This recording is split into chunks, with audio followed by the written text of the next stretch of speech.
Welcome to Global World Watch. Please subscribe and press the bell icon for more updates. The Florida Everglades, a wild, ancient landscape, became the scene of a chilling mystery. Park rangers began finding massive Burmese pythons, all dead, all missing their heads. These weren't messy kills. The decapitations were clean, almost surgical.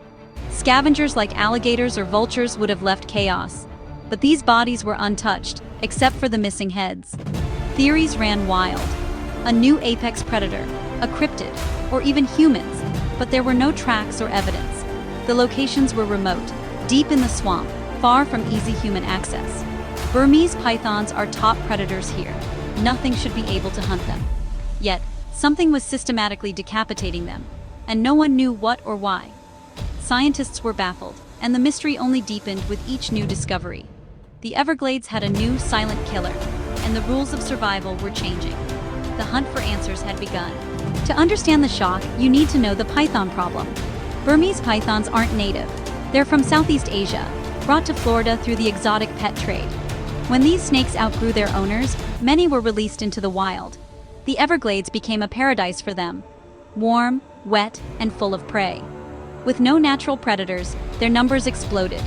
A single female can lay up to 100 eggs, fueling a population boom.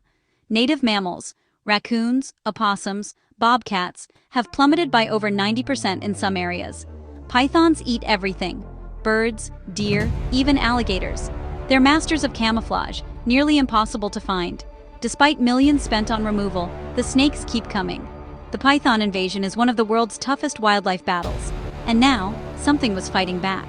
Who or what was decapitating the pythons? Alligators were the first suspects, but their attacks are messy, not surgical. Panthers and bears, too rare, and their kills would leave more evidence. Could pythons be fighting each other?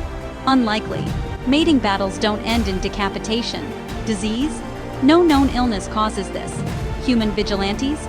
No tracks, no signs, and the sites were too remote. The mystery stumped everyone. The Everglades' balance was so disrupted, even the experts were out of answers. Scientists needed proof, so they turned to technology. Motion-activated cameras would become their eyes in the swamp. The hunt for the phantom decapitator was on. Scientists set up cameras near python nests, focusing on nesting season when female pythons are most vulnerable. Reviewing months of footage, they finally caught the culprit in action. It wasn't a monster or a cryptid, it was the common raccoon. The footage showed raccoons approaching nesting pythons with caution and cunning.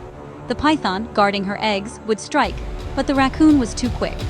Dodging attacks, the raccoon would bite and claw at the snake's head, exploiting its only weak spot.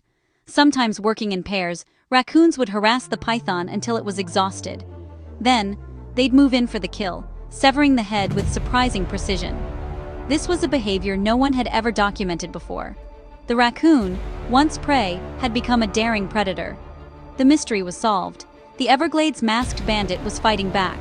Nature had found a new balance, at least for now. But what did this mean for the future? Why did raccoons develop this risky strategy? Adaptation. Pythons devastated raccoon populations, but raccoons are clever survivors. Some learned that a nesting python, while dangerous, was guarding a feast of eggs. This new behavior spread. Raccoons are quick learners, and young watch the old. It's a rare example of native wildlife adapting to an invasive threat. Raccoons won't solve the python problem alone. The snakes are too many, too widespread. But it's a glimmer of hope. Nature fighting back, rewriting the rules. The battle for the Everglades continues, but the raccoon's ingenuity is a reminder of resilience.